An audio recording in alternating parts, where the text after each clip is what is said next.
Hi dear aspirants, welcome to Shri Gurukula academy. ನನ್ನ ಹೆಸರು ಚಂದ್ರು ಗದುಗಿನ ಅಂತ. ಸ್ಪರ್ಧಾತ್ಮಕ ಪರೀಕ್ಷೆಗೆ ಬೇಕಾದ ಭಾರತದ ಅರ್ಥವ್ಯವಸ್ಥೆ ಮತ್ತು ಪರಿಸರ ಅಧ್ಯಯನ ವಿಷಯಗಳನ್ನು ಬೋಧನೆ ಮಾಡ್ತಾ ಇದ್ದೀನಿ. ಸೊ ಹಾಗಾದರೆ ನಿನ್ನೆಯ ವಿಡಿಯೋದಲ್ಲಿ ಪರಿಸರ ವಿಜ್ಞಾನ ಎಂಬ ಮೊದಲನೇ ಚಾಪ್ಟರ್ಗೆ ಸಂಬಂಧಪಟ್ಟಂಗೆ ಹಲವಾರು ವ್ಯಾಖ್ಯಾನಗಳನ್ನು ನೋಡ್ತಾ ಬಂದ್ವಿ. ಈ ವಿಡಿಯೋದಲ್ಲಿ ಉಳಿದ ವಿಚಾರಗಳನ್ನು ನೋಡ್ತಾ ಬರೋಣ. ಹಾಗಾದರೆ ನಾನು ಸ್ಥಳೀಯ ಪ್ರಭೇದ ಎಂಡಮಿಕ್ ಸ್ಪೀಸಿಸ್ ಅಂದರೆ ಏನು ಅಂತ ಹೇಳಿದ್ದೆ. ಅದಾದ ನಂತರ ಸೂಚಕ ಪ್ರಭೇದಗಳು ಇಂಡಿಕೇಟರ್ ಸ್ಪೀಸಿಸ್ ಅಂದರೆ ಏನು ಅಂತ ಹೇಳಿದ್ದೆ. ಹಾಗಾದರೆ ಈ ಒಂದು ಮುಂದುವರೆದ ವಿಷಯವನ್ನು ನೋಡ್ತಾ ಬಂದಾಗ ನಂತರ ಬರುವ ಕಾನ್ಸೆಪ್ಟ್ ಕೀಸ್ಟೋನ್ ಸ್ಪೀಸಿಸ್ ಅಂತ. ಹಾಗಾದರೆ ಕೀಸ್ಟೋನ್ ಸ್ಪೀಸಿಸನ್ನು ಕನ್ನಡದಲ್ಲಿ ಕೀಲಿಕೈ ಪ್ರಭೇದಗಳು ಅಂತ ಕರಿತೀವಿ. ಕೀಸ್ಟೋನ್ ಸ್ಪೀಸಿಸ್ ಎಂಬ ಕಾನ್ಸೆಪ್ಟನ್ನು ಕೊಟ್ಟಿದ್ದೆ ಯಾರು ಅಂದರೆ ರಾಬರ್ಟ್ ಪೈನ್ ಎಂಬ ವ್ಯಕ್ತಿ. ರಾಬರ್ಟ್ ಪೈನ್ ಎಂಬ ವ್ಯಕ್ತಿ ಈ ಒಂದು ಕಾನ್ಸೆಪ್ಟನ್ನು ಕೊಡ್ತಾನೆ. ಎಷ್ಟರಲ್ಲಿ ಅಂದರೆ 1966ರಲ್ಲಿ. ಏನು ಸರ್ ಕೀಲಿಕೈ ಪ್ರಭೇದಗಳು ಅಂದರೆ? ನೀಟಾಗಿ ತಿಳ್ಕೊಳ್ರಿ. ಪರಿಸರ ವ್ಯವಸ್ಥೆಯಲ್ಲಿ ಅಥವಾ ವಾತಾವರಣದಲ್ಲಿ ಈ ಪ್ರಭೇದಗಳು ನಶಿಸಿ ಹೋದರೆ ಈ ಪ್ರಭೇದಗಳು ನಶಿಸಿ ಹೋದರೆ ಆ ಪರಿಸರ ಅಥವಾ ವಾತಾವರಣ ವಿಭಿನ್ನವಾಗಿ ಮಾರ್ಪಾಡುಗೊಂಡು ಬಿಡುತ್ತೆ. ಫಾರ್ ಎಕ್ಸಾಂಪಲ್ಲು ಆಫ್ರಿಕಾದ ಸವನ್ನ ಹುಲ್ಲುಗಾವಲು. ಆಫ್ರಿಕಾದ ಸವನ್ನ ಹುಲ್ಲುಗಾವಲು ಹುಲ್ಲುಗಾವಲಾಗಿಯೇ ಉಳ್ಕೊಂಡಿದೆ, ಹುಲ್ಲುಗಾವಲು ಆಗಿಯೇ ಉಳಿದುಕೊಳ್ಳುತ್ತಾ ಬರ್ತಾ ಇದೆ. ಅಂದರೆ ಅದಕ್ಕೆ ಕಾರಣ ಅಲ್ಲಿರುವ ಆನೆಗಳು. ಒಂದು ವೇಳೆ ಅಲ್ಲಿನ ಆನೆಗಳು ನಶಿಸಿ ಹೋದರೆ ಆ ಹುಲ್ಲುಗಾವಲು ವಿಭಿನ್ನವಾದ ಅಥವಾ ದಟ್ಟವಾದ ಅರಣ್ಯವಾಗಿ ಮಾರ್ಪಾಡುಗೊಳ್ಳಬಹುದು. ಹಾಗಾದರೆ ಆ ಹುಲ್ಲುಗಾವಲಾಗಿ ಉಳಿದಿದೆ ಅನ್ನೋದಾದರೆ ಅದಕ್ಕೆ ಕಾರಣ ಅಲ್ಲಿರುವ ಆ ಒಂದು ಆನೆಗಳು. ಹಾಗಾದರೆ ಆ ರೀತಿಯಾದ ಆನೆಗಳನ್ನು ನಾವು ಕೀಲಿಕೈ ಪ್ರಭೇದ ಕೀಸ್ಟೋನ್ ಸ್ಪೀಸಿಸ್ ಅಂತ ಕರಿತೀವಿ. ಆ ಒಂದು ಪ್ರಭೇದ ನಶಿಸಿ ಹೋದರೆ ಆ ಪರಿಸರ ವಿಭಿನ್ನವಾಗಿ ಮಾರ್ಪಾಡುಗೊಳ್ಳುತ್ತೆ. ಇಲ್ಲಿ ಕಾನ್ಸೆಪ್ಟ್ ಎಷ್ಟು ಚೆನ್ನಾಗಿದೆ ನೋಡ್ರಿ. ಇಂದಿನ ವಿಡಿಯೋದಲ್ಲಿ ನಾನು ಸೂಚಕ ಪ್ರಭೇದಗಳ ಬಗ್ಗೆ ಹೇಳಿದ್ದೆ. ವಾತಾವರಣದಲ್ಲಿ ಬದಲಾವಣೆ ಉಂಟಾದರೆ ಸೂಚಕ ಪ್ರಭೇದಗಳು ಸತ್ತು ಹೋಗ್ತವೆ. ಆದರೆ ಇಲ್ಲಿ ಈ ಕೀಸ್ಟೋನ್ ಪ್ರಭೇದಗಳು ಸತ್ತೋದ್ರೆ ವಾತಾವರಣ ಬದಲಾಗುತ್ತೆ. ಅಷ್ಟೇ ಸಿಂಪಲ್ಲು. ಹಾಗಾದರೆ ಈ ಒಂದು ಕೀಲಿಕೈ ಪ್ರಭೇದಗಳಿಗೆ ಎಕ್ಸಾಂಪಲ್ ಏನು ಅಂದರೆ ಸವನ್ನ ಹುಲ್ಲುಗಾವಲಿನಲ್ಲಿ ಕಂಡುಬರುವ ಆಫ್ರಿಕಾದ ಆನೆಗಳು. ಅದು ಹುಲ್ಲುಗಾವಲಾಗಿ ಉಳ್ಕೊಂಡಿದೆ ಅಂದರೆ ಅದಕ್ಕೆ ಕಾರಣ ಅಲ್ಲಿರುವ ಸಸ್ಯಾಹಾರಿ ಪ್ರಭೇದಗಳಾದ ಆನೆಗಳು. ಹೀಗೆ ನಾವು ಕೀಸ್ಟೋನ್ ಸ್ಪೀಸೀಸ್ ಅಂದರೆ ಏನು ಅಂತ ನೋಡ್ತಾ ಬರ್ತೀವಿ. ಒಂದು ಎಕ್ಸಾಂಪಲ್ ಕೊಡ್ತೀನಿ ನಾನು ನಿಮಗೆ. ಇವತ್ತು ಇಂಡಿಯನ್ ಕ್ರಿಕೆಟ್ ಟೀಮ್ ಗೆಲ್ಲಬೇಕಾದ್ರೆ ಕೀ ಪ್ಲೇಯರ್ ಯಾರು ಅಂದರೆ ವಿರಾಟ್ ಕೊಹ್ಲಿ. ಅಂದರೆ ಗೆಲುವಿಗೆ ಕೀ ಪ್ಲೇಯರ್ ಯಾರು? ವಿರಾಟ್ ಕೊಹ್ಲಿ. ಅದೇ ರೀತಿಯಾಗಿ ಇಲ್ಲಿ ಅದು ಹುಲ್ಲುಗಾವಲಾಗಿ ಉಳ್ಕೊಂಡಿದೆ. ಅದೇ ರೀತಿಯಾಗಿ ಉಳ್ಕೊತ ಬರ್ತಾ ಇದೆ ಅಂದರೆ ಅದಕ್ಕೆ ಕೀ ಸ್ಟೋನ್ ಸ್ಪೀಸೀಸ್ ಯಾರು ಅಂದರೆ ಆನೆಗಳು. That's it. ಇದಾದ ನಂತರ ಇನ್ನೊಂದು ಬರುತ್ತೆ, ವೆರಿ ವೆರಿ ಇಂಪಾರ್ಟೆಂಟ್, ಅಡಿಪಾಯ ಪ್ರಭೇದಗಳು. ಅಡಿಪಾಯ ಪ್ರಭೇದಗಳು ಫೌಂಡೇಶನ್ ಸ್ಪೀಸಿಸ್ ಅಂತ ಕರಿತೀವಿ. ಏನು ಸರ್ ಅಡಿಪಾಯ ಪ್ರಭೇದಗಳು ಅಂದರೆ? ಬಹಳ ಸಿಂಪಲ್ ಆಗಿ ತಿಳ್ಕೊತ ಬರೋಣ. ಬೇರೆ ಜೀವಿಗಳಿಗೆ ಆವಾಸ ಸ್ಥಾನವನ್ನು ಅಥವಾ ಬೇರೆ ಜೀವಿಗಳಿಗೆ ವಾಸಸ್ಥಾನವನ್ನು ಒದಗಿಸುವ ಪ್ರಾಣಿಗಳನ್ನು ನಾವು ಫೌಂಡೇಶನ್ ಸ್ಪೀಸಿಸ್ ಅಂತ ಕರಿತೀವಿ. The provide shelter to other organisms. Such species are called as foundation species. ಹಾಗಾದರೆ ಇದಕ್ಕೆ ಬೆಸ್ಟ್ ಎಕ್ಸಾಂಪಲ್ಗಳನ್ನು ನೋಡ್ತಾ ಬಂದಾಗ, ಇದಕ್ಕಿಂತ ಮುಂಚೆ ಈ ಫೌಂಡೇಶನ್ ಸ್ಪೀಸಿಸ್ ಎಂಬ ಪದವನ್ನು ಕೊಟ್ಟಿದ್ದು, the word or term foundation species was coined by K Paul. ಎಷ್ಟರಲ್ಲಿ ಅಂದರೆ 1977ರಲ್ಲಿ. ಹಿಂಗೆ ಅಡಿಪಾಯ ಪ್ರಭೇದ ಅಂದರೆ ಏನು ಅಂತ ನೋಡ್ತಾ ಬಂದ್ವಿ. ಸರ್ ಅಡಿಪಾಯ ಪ್ರಭೇದಗಳಿಗೆ ಎಕ್ಸಾಂಪಲನ್ನು ನಾವು ನೋಡ್ತಾ ಬಂದಾಗ, ಒಂದು ಹವಳದ ದಿನ್ನೆಗಳು, ಕೋರಲ್ ರೀಫ್ಸ್ ಅಂತ ಕರಿತೀವಿ ನೋಡಿ. ಹವಳದ ದಿನ್ನೆಗಳು ಅಥವಾ ಕೋರಲ್ ರೀಫ್ಸ್ ಅಂದರೆ ನಿನ್ನೆ ಆಲ್ರೆಡಿ ಹೇಳಿಬಿಟ್ಟಿದೆ, ಇವು ಸಮುದ್ರದ ತೀರಗಳಲ್ಲಿ ಕಂಡು ಬರ್ತವೆ. ಸೊ ಹಾಗಾದರೆ ಈ ಹವಳದ ದಿನ್ನೆಗಳು ಕೋರಲ್ ರೀಫ್ಸ್ ಏನು ಮಾಡ್ತವೆ ಅಂದರೆ ಬೇರೆ ಜೀವಿಗಳಿಗೆ ಆವಾಸ ಸ್ಥಾನವನ್ನು ಒದಗಿಸ್ತವೆ. ಎಸ್, ಇದನ್ನು ಬಿಟ್ಟರೆ ನೆಕ್ಸ್ಟ್ ಬರುತ್ತೆ ಕೆಲ್ಫ್ ಅರಣ್ಯಗಳು ಅಂತ. ಎಸ್, ಈ ಕೆಲ್ಫ್ ಅರಣ್ಯಗಳು ಅಂತ ನೋಡ್ತಾ ಬಂದಾಗ ಇವುಗಳು ಕೂಡ ಸಮುದ್ರದಲ್ಲಿ ಕಂಡು ಬರ್ತವೆ. ಸಮುದ್ರಗಳ ನೀರಿನ ಮೇಲ್ಮೈನಲ್ಲಿ ದಟ್ಟವಾದ ಕಂದು ಬಣ್ಣದ ಶೈವಲ ಬೆಳೆದ್ರೆ ಅದನ್ನೇ ನಾವು ಕೆಲ್ಫ್ ಅರಣ್ಯ ಅಂತ ಕರಿತೀವಿ. ಈ ಕೆಲ್ಫ್ ಅರಣ್ಯ ಕೂಡ ಏನಕ್ಕೆ ಅಂದರೆ ಬೇರೆ ಜೀವಿಗಳಿಗೆ ವಾಸಸ್ಥಾನವನ್ನು ಒದಗಿಸ್ತವೆ. ಇದನ್ನು ಬಿಟ್ಟರೆ ಇನ್ನೊಂದು ಬರುತ್ತೆ ಸರ್, ವೆರಿ ವೆರಿ ಇಂಪಾರ್ಟೆಂಟ್, ಸಮುದ್ರದ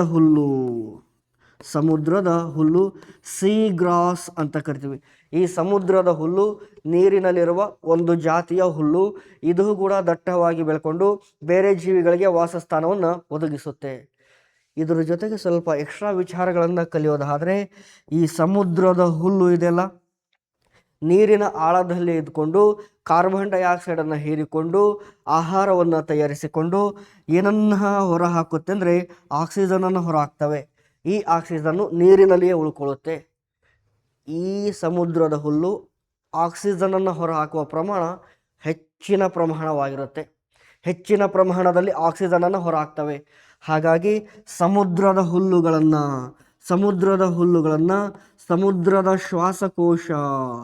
ಸಮುದ್ರದ ಶ್ವಾಸಕೋಶ ಲಂಗ್ಸ್ ಆಫ್ ಸಿ ಅಂತ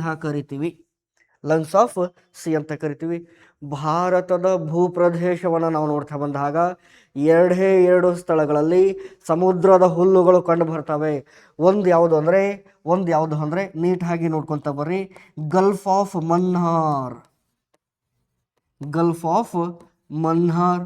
ಅದೇ ರೀತಿಯಾಗಿ ಇನ್ನೊಂದು ಯಾವುದಂದರೆ ಪಾಕ್ ಜಲಸಂಧಿ, ಭಾರತ ಮತ್ತು ಶ್ರೀಲಂಕಾ ದೇಶಗಳ ನಡುವೆ ಕಂಡು ಬರ್ತವೆ. ಇನ್ನು ಗಲ್ಫ್ ಆಫ್ ಮನ್ನಾರ್ ಎಲ್ಲಿ ಅಂದರೆ ತಮಿಳುನಾಡಲ್ಲಿ ಕಂಡು ಬರುತ್ತೆ. ಈ ಎರಡು ಸ್ಥಳಗಳನ್ನು ಬಿಟ್ಟರೆ ಮತ್ತೆಲ್ಲೂ ಸಮುದ್ರದ ಹುಲ್ಲುಗಳು ಕಂಡು ಬರಲ್ಲ. ಎಸ್, ಹೀಗೆ ನಾವು ಹವಳದ ಹದಿನ್ಯ ಆಗಿರ್ಬೋದು, ಕೆಲ್ಫ್ ಅರಣ್ಯ ಆಗಿರ್ಬೋದು, ಸಮುದ್ರದ ಹುಲ್ಲಾಗಿರ್ಬೋದು, ಯಾವುದಕ್ಕೆ ಎಕ್ಸಾಂಪಲನ್ನಾಗಿ ನೋಡ್ತಾ ಬಂದ್ವಿ ಅಂದರೆ ಅಡಿಪಾಯ ಪ್ರಭೇದಗಳಿಗೆ ಎಕ್ಸಾಂಪಲನ್ನಾಗಿ ನೋಡ್ತಾ ಬಂದ್ವಿ. ಎಸ್, ಹಾಗಾದರೆ ನೆಕ್ಸ್ಟು ಇನ್ನೊಂದು ಕಾನ್ಸೆಪ್ಟ್ ಬರುತ್ತೆ. ಆ ಇನ್ನೊಂದು ಕಾನ್ಸೆಪ್ಟ್ ಯಾವುದು ಅಂದರೆ ಸಂಕೇತ ಪ್ರಭೇದಗಳು. ಎಸ್, ಸಂಕೇತ ಪ್ರಭೇದಗಳನ್ನು ನಾವು ಇಂಗ್ಲೀಷಲ್ಲಿ ಫ್ಲ್ಯಾಗ್ಶಿಪ್ ಸ್ಪೀಸಿಸ್ ಅಂತ ಕರಿತೀವಿ.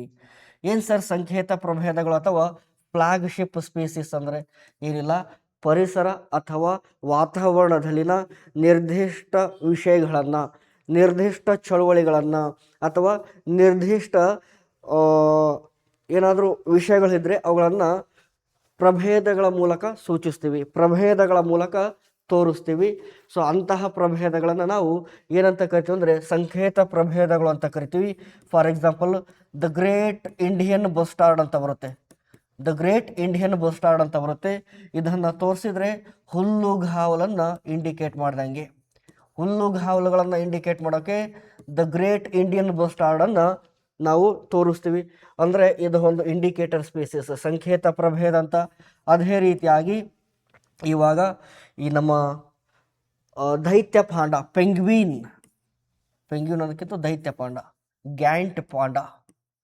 ಎಸ್, ಈ ದೈತ್ಯ ಪಾಂಡವನ್ನು ನಾವು ಏನಕ್ಕೆ ಫ್ಲಾಗ್ಶಿಪ್ ಇದು ಸಂಕೇತವನ್ನಾಗಿ ಬಳಸ್ತೀವಿ ಅಂದರೆ ಎಲ್ಲಾದರೂ ಮಾಲಿನ್ಯ ಆಗ್ತಾ ಇದ್ರೆ ಅಥವಾ ಯಾವುದಾದ್ರೂ ಪ್ರಭೇದಗಳು ಅಳಿದು ಹೋಗ್ತಾ ಇದ್ರೆ ಅಂತಹ ಸಂದರ್ಭದಲ್ಲಿ ಪಾಂಡವನ್ನು ತೋರಿಸ್ತೀವಿ. ಹಾಗಾಗಿ ಇದು ಒಂದು ಫ್ಲ್ಯಾಗ್ಶಿಪ್ ಸ್ಪೀಸಿಸ್ ಅಂತ. ಹೀಗೆ ನಾವು ಏನನ್ನು ನೋಡ್ತಾ ಬಂದ್ವಿ ಅಂದರೆ ಹಲವಾರು ವ್ಯಾಖ್ಯಾನಗಳನ್ನು ನೋಡ್ತಾ ಬಂದ್ವಿ. ಹಾಗಾದರೆ ನಮ್ಮ ಮೊದಲನೇ ಅಧ್ಯಾಯ ಇಲ್ಲಿಗೆ ಮುಕ್ತಾಯಗೊಳ್ಳುತ್ತೆ. ಮೊದಲನೇ ಅಧ್ಯಾಯದಲ್ಲಿ ಬರೋದೆಲ್ಲ ವ್ಯಾಖ್ಯಾನಗಳೇ. ಹಾಗಾದರೆ ಇನ್ಮೇಲೆ ನಾವು ಏನನ್ನ ನೋಡ್ತಾ ಬರೋಣ ಅಂದರೆ ನಮ್ಮ ಪರಿಸರ ಅಧ್ಯಯನ ವಿಷಯದ ಪರಿಸರ ಅಧ್ಯಯನ ವಿಷಯದ 2ನೇ ಅಧ್ಯಾಯವನ್ನು ನೋಡ್ತಾ ಬರೋಣ. Let us look into second chapter that is components of ecosystem. ಕನ್ನಡದಲ್ಲಿ ಪರಿಸರ ವ್ಯವಸ್ಥೆಯ ಘಟಕಗಳು ಅಂತ ನೋಡ್ತೀವಿ. ಪರಿಸರ ವ್ಯವಸ್ಥೆಯ ಘಟಕಗಳು. ಯೂಸ್ವಲಿ ನಿಮಗೆ ಈ ಒಂದು ಚಾಪ್ಟರ್ ಹೆಸರನ್ನ ಕೇಳಿದ ಕೂಡಲೇ ಗೊತ್ತಾಗ್ಬಿಡುತ್ತೆ. An ecosystem comprises of or an ecosystem contains two components. ಒಂದು ಪರಿಸರ ವ್ಯವಸ್ಥೆ 2 ಘಟಕಗಳನ್ನು ಒಳಗೊಂಡಿರುತ್ತೆ. ಹಾಗಾದರೆ ಆ 2 ಘಟಕಗಳು ಯಾವುವು ಅಂದರೆ, ಒಂದು ಬಯೋಟಿಕ್ ಫ್ಯಾಕ್ಟರ್ಸ್, ಒಂದು ಯಾವುದಂದ್ರೆ ಬಯೋಟಿಕ್ ಫ್ಯಾಕ್ಟರ್ಸ್, ಜೈವಿಕ ಘಟಕಗಳು ಅಂತ ಕರಿತೀವಿ. ಅದೇ ರೀತಿಯಾಗಿ ಇನ್ನೊಂದು ಯಾವುದಂದ್ರೆ ಎಬಯೋಟಿಕ್ ಫ್ಯಾಕ್ಟರ್ಸ್, ಅಜೈವಿಕ ಘಟಕಗಳು ಅಂತ. ಜೈವಿಕ ಘಟಕಗಳು, ಅಜೈವಿಕ ಘಟಕಗಳು, ಬಯೋಟಿಕ್ ಫ್ಯಾಕ್ಟರ್ಸ್, ಎಬಯೋಟಿಕ್ ಫ್ಯಾಕ್ಟರ್ಸ್. ಹಾಗಾದರೆ again biotic factors are classified or divided into 3 types. ಜೈವಿಕ ಘಟಕಗಳನ್ನು ಮತ್ತು 3 ಭಾಗಗಳನ್ನಾಗಿ ನಾವು ಮಾಡ್ಕೊಂಡಿದ್ದೀವಿ. ಒಂದು ಯಾವುದು ಅಂದರೆ ಪ್ರೊಡ್ಯೂಸರ್ಸ್, ಉತ್ಪಾದಕರು. 2 ಯಾವುದಂದ್ರೆ ಕನ್ಸ್ಯೂಮರ್ಸ್, ಭಕ್ಷಕರು. 3 ಯಾವುದು ಅಂದರೆ ಡಿಕಂಪೋಸರ್ಸ್ ಅಂದರೆ ವಿಘಟಕರು ಅಂತ. ಹಾಗಾದ್ರೆ ಇಲ್ಲಿ ಕನ್ಸ್ಯೂಮರ್ಸ್ ಅಂತ ಹೇಳಿದ್ನಲ್ಲ, again consumers are divided into 3 types. ಮತ್ತು ಭಕ್ಷಕರನ್ನ 3 ವಿಧಗಳನ್ನಾಗಿ ಮಾಡ್ಕೊಂಡಿದ್ದೀವಿ. ಪ್ರೈಮೇರಿ ಕನ್ಸ್ಯೂಮರ್ಸ್ ಪ್ರಾಥಮಿಕ ಭಕ್ಷಕರು. 2 ಸೆಕೆಂಡರಿ ಕನ್ಸ್ಯೂಮರ್ಸ್ ದ್ವಿತೀಯ ಭಕ್ಷಕರು. 3 ಟರ್ಷರಿ ಕನ್ಸ್ಯೂಮರ್ಸ್ ತೃತೀಯ ಭಕ್ಷಕರು. ಹೀಗೆ producers, consumers, decomposers, these are the parts of biotic factors, ಜೈವಿಕ ಘಟಕಗಳ ಭಾಗಗಳು. ಇನ್ನು ಎಬಯೋಟಿಕ್ ಫ್ಯಾಕ್ಟರ್ಸ್ ಅಂತ ನೋಡ್ತಾ ಬಂದಾಗ 2 ವಿಧಗಳಲ್ಲಿ ನೋಡ್ತಾ ಬರ್ತೀವಿ. ಒಂದು ಏನು ಅಂದರೆ ವಾತಾವರಣದಲ್ಲಿರೋದು ಎಟ್ಮೋಸ್ಫಿಯರಿಕ್. ವಾತಾವರಣದಲ್ಲಿರೋದು ಅದು ಯಾವುದಂದ್ರೆ ಎಟ್ಮೋಸ್ಫಿಯರಿಕ್ ಅಂತ ಕರಿತೀವಿ. ಇನ್ನೊಂದು ಯಾವುದಂದ್ರೆ ಮಣ್ಣಿನಲ್ಲಿರೋದು, ಅವುಗಳನ್ನ ಅಡಾಫಿಕ್ ಫ್ಯಾಕ್ಟರ್ಸ್ ಅಂತ ಕರಿತೀವಿ. ಹಾಗಾದ್ರೆ ಇಲ್ಲಿ ವಾತಾವರಣದಲ್ಲಿರುವ ಅಜೈವಿಕ ಘಟಕಗಳನ್ನ ಯಾವ್ಯಾವು ಅಂತ ನೋಡ್ತಾ ಬಂದಾಗ, ಒಂದು ಬೆಳಕು ಅಂತ ಬರುತ್ತೆ, ಒಂದು ಬೆಳಕು ಲೈಟ್. 2 ತಾಪಮಾನ ಟೆಂಪರೇಚರ್. 3 ಗಾಳಿ. 3 ಗಾಳಿ. These are the abiotic factors of atmospheric part ಅಂದ್ರೆ ವಾತಾವರಣದಲ್ಲಿರೋ ಅಜೈವಿಕ ಘಟಕಗಳು. ಇನ್ನು ಮಣ್ಣಿನಲ್ಲಿರುವ ಅಜೈವಿಕ ಘಟಕಗಳು ಯಾವುವು ಅಂತ ನೋಡ್ತಾ ಬಂದಾಗ, ಒಂದು ಯಾವುದು ಅಂದರೆ ಮಣ್ಣು, ಸಾಯಿಲ್, ಒಂದು ಮಣ್ಣು. ಇನ್ನೊಂದು ಯಾವುದಂದ್ರೆ pH ವ್ಯಾಲ್ಯೂ, ಮಣ್ಣಿನ pH value. These are the total components of ecosystem, ಪರಿಸರ ವ್ಯವಸ್ಥೆಯ ಒಟ್ಟಾರೆ ಘಟಕಗಳು. ಹಾಗಾದರೆ ಫಸ್ಟ್ ನಾವು ಯಾವುದರ ಬಗ್ಗೆ ಅಧ್ಯಯನ ಮಾಡ್ತಾ ಬರೋಣ ಅಂದರೆ ಬಯೋಟಿಕ್ ಫ್ಯಾಕ್ಟರ್ಸ್ ಬಗ್ಗೆ ಅಧ್ಯಯನ ಮಾಡ್ತಾ ಬರೋಣ. ಅದರಲ್ಲಿ ಮೊದಲಿಗೆ ಯಾವುದ್ರ ಬಗ್ಗೆ ಅಧ್ಯಯನ ಮಾಡೋಣ ಅಂದರೆ ಪ್ರೊಡ್ಯೂಸರ್ಸ್, ಉತ್ಪಾದಕರು. ಮೊದಲಿಗೆ ಯಾವ್ದು ನೋಡ್ತಾ ಬರೋಣ ಸರ್? ಪ್ರೊಡ್ಯೂಸರ್ಸ್, ಉತ್ಪಾದಕರು ಅಂತ ಕರಿತೀವಿ ಸರ್. ಹಾಗಾದ್ರೆ ಏನು ಉತ್ಪಾದಕರು ಅಂದರೆ ವಾತಾವರಣದಲ್ಲಿರುವ ನೀರನ್ನ ಮತ್ತು ಕಾರ್ಬನ್ ಡೈಆಕ್ಸೈಡನ್ನು ಬಳಸಿಕೊಂಡು ತಮ್ಮ ಆಹಾರವನ್ನು ತಾವೇ ತಯಾರಿಸಿಕೊಳ್ಳುವ ಜೀವಿಗಳನ್ನು ಉತ್ಪಾದಕರು ಎನ್ನುತ್ತೇವೆ. ನೋಡಿ, ಯೂಸುವಲ್ಲಿ ನೀರು ಸಿಗುತ್ತೆ, ವಾತಾವರಣದಲ್ಲಿ ಕಾರ್ಬನ್ ಡೈಆಕ್ಸೈಡ್ ಸಿಗುತ್ತೆ, ಅವುಗಳನ್ನು ಬಳಸಿಕೊಂಡು ತಮ್ಮ ಆಹಾರವನ್ನು ತಾವೇ ತಯಾರಿಸಿಕೊಳ್ತವೆ. ಹಾಗಾದರೆ ಈ ಜೀವಿಗಳು ತಯಾರಿಸಿಕೊಳ್ಳುವ ಆಹಾರ ಯಾವ ರೂಪದಲ್ಲಿರುತ್ತೆ ಅಂದರೆ ಗ್ಲೂಕೋಸ್ ರೂಪದಲ್ಲಿರುತ್ತೆ.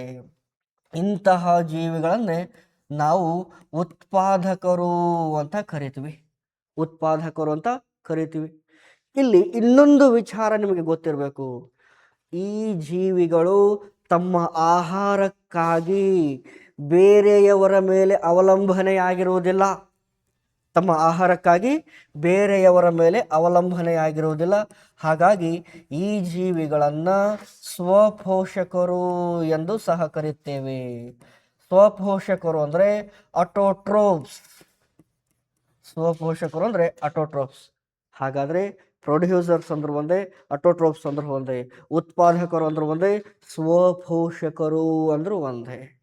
ಹಾಗಾದರೆ ಈ ನಮ್ಮ ಪ್ರೊಡ್ಯೂಸರ್ಸ್ಗೆ ಎಕ್ಸಾಂಪಲ್ಗಳನ್ನು ನೋಡ್ತಾ ಬಂದಾಗ ನಮ್ಮ ಭೂಮಿಯ ಮೇಲಿರುವ ಎಲ್ಲ ಸಸ್ಯಗಳು, ಸಸ್ಯ ಮರ ಗಿಡ ಏನಾದರೂ ಅಂದ್ಕೊಳ್ರಿ. ಇನ್ನೊಂದು ಎಕ್ಸಾಂಪಲ್ ಏನು ಅಂದರೆ ಶೈವಲಗಳು.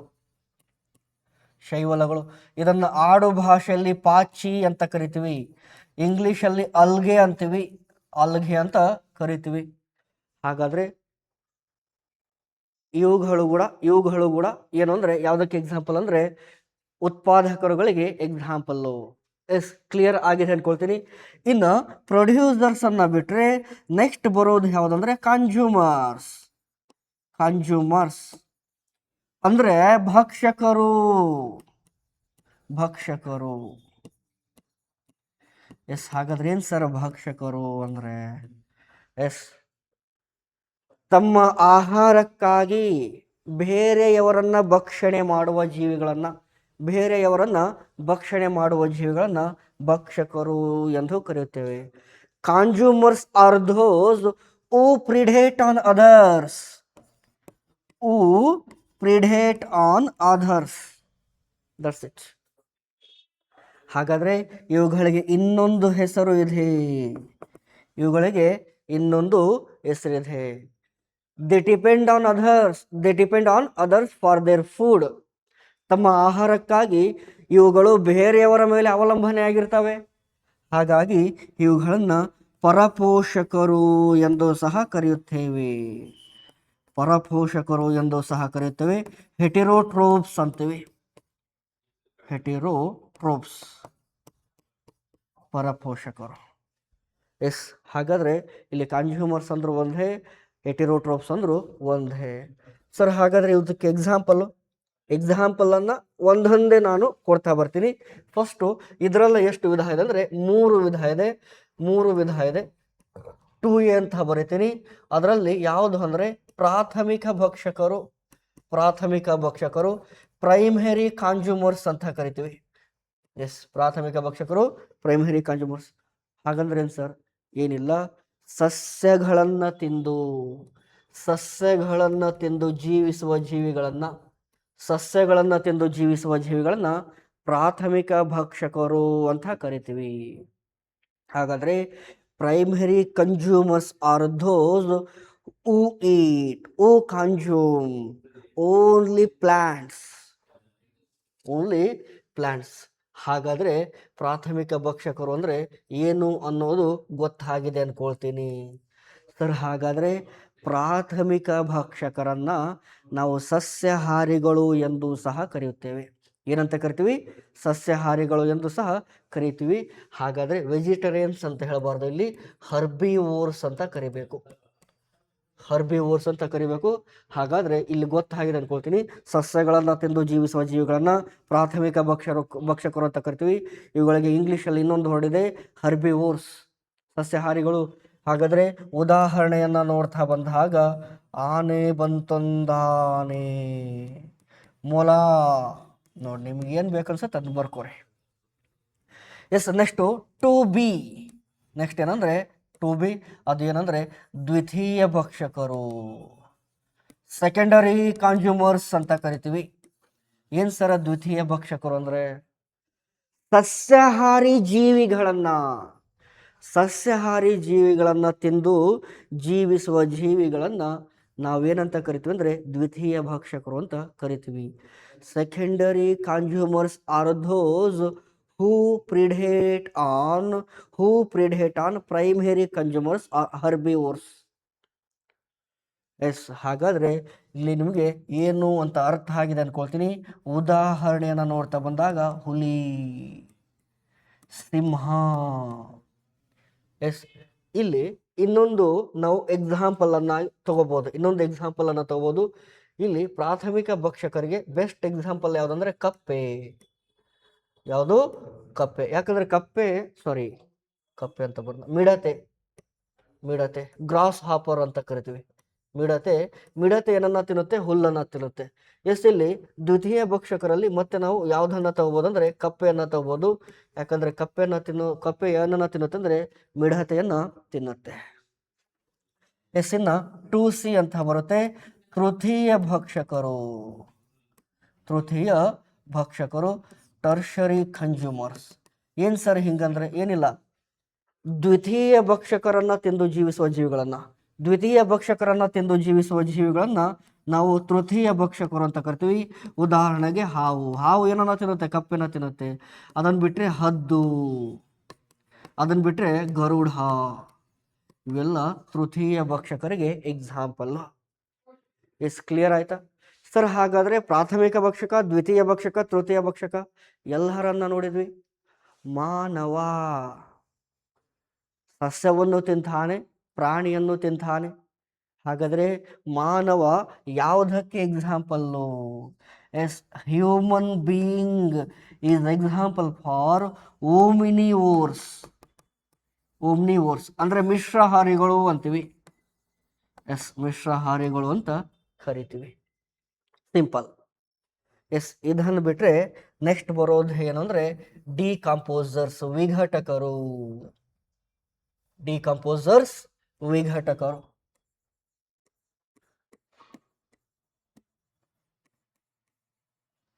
ವಿಘಟಕರು ಏನ್ ಸರ್? ಡಿಕಂಪೋಸರ್ಸ್ ಅಂದ್ರೆ, ವಿಘಟಕರು ಅಂದ್ರೆ ಏನು? ಏನಿಲ್ಲ, ನಮ್ಮ ಪರಿಸರ ಅಧ್ಯಯನವನ್ನ ನಾವು ಓದುವಾಗ ಒಂದು ಕಾನ್ಸೆಪ್ಟ್ ಬರುತ್ತೆ, organic matter. Yes, organic matter ಅಂದ್ರೆ ಸಾವಯವ ವಸ್ತುಗಳು ಅಂತ ಕರಿತೀವಿ. ಏನ್ ಸರ್ ಸಾವಯವ ವಸ್ತುಗಳು ಅಂದ್ರೆ? ಇವಾಗ ಯಾವ ವಸ್ತುಗಳು ಕೊಳಿತಾವೆ ಅಲ್ಲ, ಯಾವ ವಸ್ತುಗಳು ವಿಘಟನೆಯನ್ನ ಹೊಂದವಲ್ಲ, ಅವುಗಳನ್ನ ಸಾವಯವ ವಸ್ತುಗಳು ಅಂತ ಕರಿತೀವಿ. Organic matters are those which undergo decomposition. ಹಾಗಾದ್ರೆ ಆರ್ಗ್ಯಾನಿಕ್ ಮ್ಯಾಟರ್ ಸಾವಯವ ವಸ್ತುಗಳು ಅಂದ್ರೆ ಏನಂತ ಗೊತ್ತಾಗಿದೆ ಅನ್ಕೊಳ್ತೀನಿ. ಎಕ್ಸಾಂಪಲ್ ಕೊಡ್ತೀನಿ. ನಮ್ಮ ಜೀವಿಗಳ ದೇಹ ಸತ್ತ ಜೀವಿಯ ದೇಹ ಸಾವಯವ ವಸ್ತುಕ್ಕೆ ಎಕ್ಸಾಂಪಲ್. ಜೀವಿಗಳ ದೇಹದಿಂದ ಏನಾದ್ರೂ ಹೊರಗಡೆ ಬಂತು ಅಂತ ತಿಳ್ಕೊಡ್ರಿ, ಅದು ಕೂಡ ಸಾವಯವ ವಸ್ತು. ದನ ಸಗಣಿ ಹಾಕೋದು, ಮರದಿಂದ ಒಂದು ಎಲೆ ಬಿದ್ದರೆ ಅದು ಕೊಳೆಯುತ್ತೆ, ವಿಘಟನೆ ಆಗುತ್ತೆ, ಅದು ಕೂಡ ಸಾವಯವ ವಸ್ತು. ಹಾಗಾದ್ರೆ ಸಾವಯವ ವಸ್ತು ಯೂಸುವಲಿ ಜೀವಿಗಳ ದೇಹದಿಂದ ಹೊರ ಬರಬೇಕು, ಅಥವಾ ಜೀವಿಗಳ ದೇಹ ಸತ್ತ ಮೇಲೆ ಅದೇ ಸಾವಯವ ವಸ್ತು ಅನ್ಕೊಳ್ರಿ. ಹಾಗಾದ್ರೆ ಸಾವಯವ ವಸ್ತುಗಳನ್ನ ತಿಂದು ಜೀವಿಸುವ ಜೀವಿಗಳನ್ನ ವಿಘಟಕರು ಅಂತ ಕರಿತೀವಿ. Decomposers are those who eat, who predate, who consume organic matters. ಹಾಗಾದ್ರೆ ಇಲ್ಲಿ ಇವುಗಳಿಗೆ ಉದಾಹರಣೆಯನ್ನ ನಾವು ನೋಡ್ತಾ ಬಂದಾಗ ಏನು ಉದಾಹರಣೆಯನ್ನ ಕೊಡ್ಬೋದು ಅಂದ್ರೆ, ಕೆಲವು ಬ್ಯಾಕ್ಟೀರಿಯಾಗಳು, ಎಲ್ಲಾ ಬ್ಯಾಕ್ಟೀರಿಯಾಗಳು ಅನ್ಕೊಳ್ರಿ, ಕೆಲವು ಶಿಲೀಂಧ್ರಗಳು ಫಂಗೈ, ಅದನ್ನ ಬಿಟ್ರೆ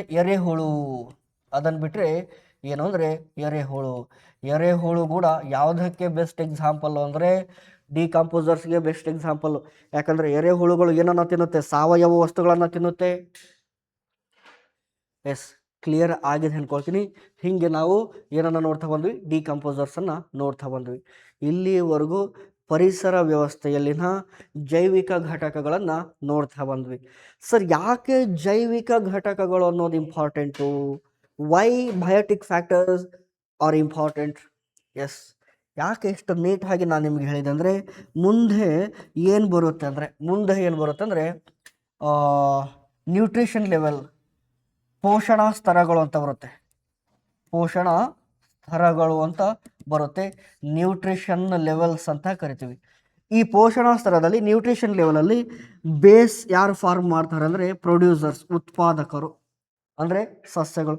ಇವರನ್ನು ತಿನ್ನೋದು ಯಾರು ಅಂದರೆ ಪ್ರಾಥಮಿಕ ಭಕ್ಷಕರು, ಇವರನ್ನು ತಿನ್ನೋದು ಯಾರು ಅಂದರೆ ದ್ವಿತೀಯ ಭಕ್ಷಕರು, ಇವರನ್ನು ತಿನ್ನೋದು ಯಾರು ಅಂದರೆ ತೃತೀಯ ಭಕ್ಷಕರು, ಇವರನ್ನು ತಿನ್ನೋದು ಯಾರು ಅಂದರೆ ಅಂತಿಮ ಭಕ್ಷಕರು. ಹೀಗೆ ಏನು ಫಾರ್ಮ್ ಆಗ್ತಾ ಹೋಗುತ್ತೆ, ಈ ಒಂದು ನ್ಯೂಟ್ರಿಷನ್ ಲೆವೆಲ್ ಪೋಷಣಾ ಸ್ತರ ಫಾರ್ಮ್ ಆಗ್ತಾ ಹೋಗುತ್ತೆ. ಹಾಗಾಗಿ ವೆರಿ ವೆರಿ ಇಂಪಾರ್ಟೆಂಟ್. ಕ್ಲಿಯರ್ ಆಗಿದೆನಾ? ಎಸ್. ಇವಾಗ ನಾವು ಏನನ್ನ ನೋಡ್ತಾ ಬರೋಣ ಅಂದರೆ ಅಜೈವಿಕ ಘಟಕಗಳನ್ನು ನೋಡ್ತಾ ಬರೋಣ. Yes, let us learn, let us look into abiotic factors. ಅಜೈವಿಕ ಘಟಕಗಳು. ಎಸ್, ಅಜೈವಿಕ ಘಟಕಗಳು ಅನ್ನೋದು ಯಾಕೆ ಬೇಕು? ಆಬ್ವಿಯಸ್ಲಿ ಅಜೈವಿಕ ಘಟಕಗಳು ಎಬಯೋಟಿಕ್ ಫ್ಯಾಕ್ಟರ್ಸು ಬೇಕೇ ಬೇಕು. ಭೂಮಿಯ ಮೇಲೆ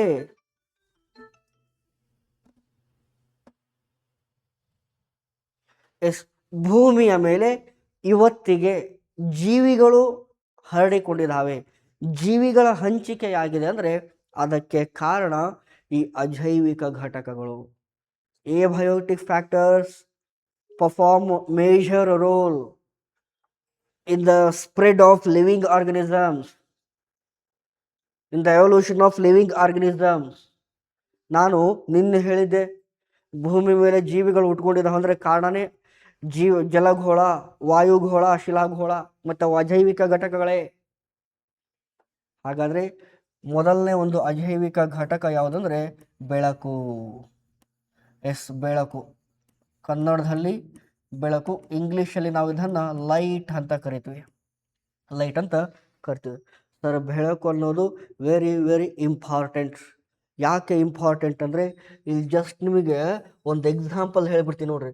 ಇದನ್ನು ಭೂಮಿ ಅಂದ್ಕೊಂಡು ಇದನ್ನು ಸಮಭಾಜಕ ವೃತ್ತ ಅಂದ್ಕೊಂಡ್ರೆ, ಸಮಭಾಜಕ ವೃತ್ತ ಪ್ರದೇಶದಿಂದ ಸ್ವಲ್ಪ ಮೇಲೆ ಸ್ವಲ್ಪ ಕೆಳಗಡೆ ಹೋಗ್ತಾ ಬಂದಾಗ ಇಲ್ಲಿ ಸಸ್ಯಗಳ ಪ್ರಮಾಣ ಅತಿ ಹೆಚ್ಚಾಗಿದೆ. ಸಸ್ಯಗಳು ಹೆಚ್ಚಿನ ಪ್ರಮಾಣದಲ್ಲಿ ಹಂಚಿಕೆಯಾಗಿದ್ದಾವೆ. ಇದಕ್ಕೆ ಕಾರಣ ಏನು ಅಂದರೆ ಬೆಳಕು, ತಾಪಮಾನ. ಸೊ ಹಾಗಾಗಿ ಬೆಳಕು ಅನ್ನೋದು ವೆರಿ ವೆರಿ ಇಂಪಾರ್ಟೆಂಟ್ ಆಗುತ್ತೆ. ಎಸ್, ಇವಾಗ ನಾವು ಏನು ನೋಡೋಕೆ ಹೋಗ್ತಾ ಇದೀವಿ ಅಂದರೆ ಅಜೈವಿಕ ಘಟಕಗಳು ಜೈವಿಕ ಘಟಕಗಳ ಮೇಲೆ ಯಾವ ರೀತಿಯಾದ ಪರಿಣಾಮವನ್ನು ಬೀರುತ್ತೆ ಅನ್ನೋದನ್ನು ನೋಡ್ತಾ ಹೋಗ್ತಾ ಇದೀವಿ.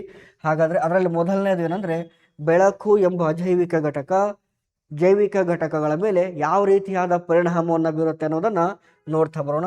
ಅದರಲ್ಲಿ ಮೊದಲನೇದು ಏನು ಅಂದರೆ ಬೆಳಕು ಸಸ್ಯಗಳ ಮೇಲೆ ಯಾವ ರೀತಿಯಾದ ಪರಿಣಾಮ ಬೀರುತ್ತೆ. ಎಸ್, ಬೆಳಕು ಸಸ್ಯಗಳ ಮೇಲೆ ಯಾವ ರೀತಿಯಾದ ಪರಿಣಾಮವನ್ನು ಬೀರುತ್ತೆ ಅನ್ನೋದನ್ನು ನೋಡ್ತಾ ಬರೋಣ. Effect of light on plant. ಇವಾಗ ಒಂದನೇ ಒಂದು ವಿಚಾರವನ್ನು ನೋಡ್ತಾ ಬಂದಾಗ ಕ್ಲೋರೋಫಿಲ್ ಪತ್ರಹರಿತು ಅಂತ ಕರಿತೀವಿ. ಪತ್ರಹರಿತು ಅಂತ ಕರಿತೀವಿ. ನಿಮಗೆ ಗೊತ್ತಿರುತ್ತೆ, ಪತ್ರಹರಿತು ಸಸ್ಯಗಳ ಎಲೆಗಳಲ್ಲಿ ಕಂಡುಬರುವ ಒಂದು ಪ್ರಮುಖ ಭಾಗ. ಇವತ್ತು ಸಸ್ಯಗಳನ್ನು ನಾವು ಸ್ವಪೋಷಕರು, ಉತ್ಪಾದಕರು ಅಂತ ಕರಿತೀವಿ. ಅಂದರೆ ಅದಕ್ಕೆ ಕಾರಣ ಯಾವುದಂದ್ರೆ ಕ್ಲೋರೋಫಿಲ್ಲು ಆಹಾರವನ್ನು ತಯಾರು ಮಾಡುವ ಒಂದು ಪ್ರಮುಖ ಭಾಗ. It is a major part of the plant which produces food for the plants. ಹಾಗಾದರೆ ಈ ಕ್ಲೋರೋಫಿಲ್ಲು ಸಸ್ಯಗಳಲ್ಲಿ ರಚನೆ ಆಗಬೇಕಾದ್ರೆ ಬೆಳಕು ಬೇಕೇ ಬೇಕು. ಎಸ್, ಬೆಳಕು ಬೇಕೇ ಬೇಕು. ಬೆಳಕು ಇಲ್ಲಾಂದರೆ ಕ್ಲೋರೋಫಿಲ್ ರಚನೆನೇ ಆಗಲ್ಲ. ಕ್ಲೋರೋಫಿಲ್ ರಚನೆ ಆಗಲಿಲ್ಲ ಅಂದರೆ ಏನು ಸಸ್ಯಗಳು ಆಹಾರವನ್ನು ತಯಾರಿಸ್ಕೊಳ್ಳೋಕೆ ಆಗೋದೇ ಇಲ್ಲ. ಇದು ಒಂದು ಕಾರಣ. ಇನ್ನು ಎರಡನೇದು ಬರುತ್ತೆ ಸ್ಟೊಮ್ಯಾಟ. ಕಾವಲು ಜೀವಕೋಶ ಅಂತೀವಿ. ಕಾವಲು ಜೀವಕೋಶ ಅಂತ ಕರಿತೀವಿ. ಹಾಗಾದರೆ ಈ ಸ್ಟೊಮ್ಯಾಟ ಅಥವಾ ಕಾವಲು ಜೀವಕೋಶ ಸಸ್ಯಗಳಲ್ಲಿ ಕಂಡುಬರುವ ಒಂದು ಭಾಗ. ಇದು ಹೆಂಗಿದ್ದಂಗೆ ಅಂದರೆ ನಮ್ಮ ಮಾನವರಲ್ಲಿ ಮೂಗು ಮತ್ತು ಬಾಯಿ ಯಾವ ರೀತಿಯಾಗಿದೆಯಲ್ಲ ಅದೇ ರೀತಿಯಾಗಿ ಸ್ಟೊಮ್ಯಾಟ ಓಪನ್ನು ಕ್ಲೋಸ್ ಆಗೋದ್ರಿಂದ ಕಾರ್ಬನ್ ಡೈಆಕ್ಸೈಡ್ ಒಳಗೆ ಹೋಗುತ್ತೆ, ಆಕ್ಸಿಜನ್ ಹೊರಗೆ ಹೋಗುತ್ತೆ. ಕಾರ್ಬನ್ ಡೈಆಕ್ಸೈಡ್ ಒಳಗೆ ಹೋಗುತ್ತೆ, ಆಕ್ಸಿಜನ್ ಹೊರಗೆ ಹೋಗುತ್ತೆ. ಹಾಗಾದರೆ ಈ ಸ್ಟೊಮ್ಯಾಟ ಕಾವಲು ಜೀವಕೋಶ ಸರಿಯಾಗಿ ಕಾರ್ಯನಿರ್ವಹಿಸಬೇಕಾದ್ರೆ ಬೆಳಕು ಬೇಕೇ ಬೇಕು. Light is mandatory for the function of stomata. Stomata involves in opening and closing only in the presence of light.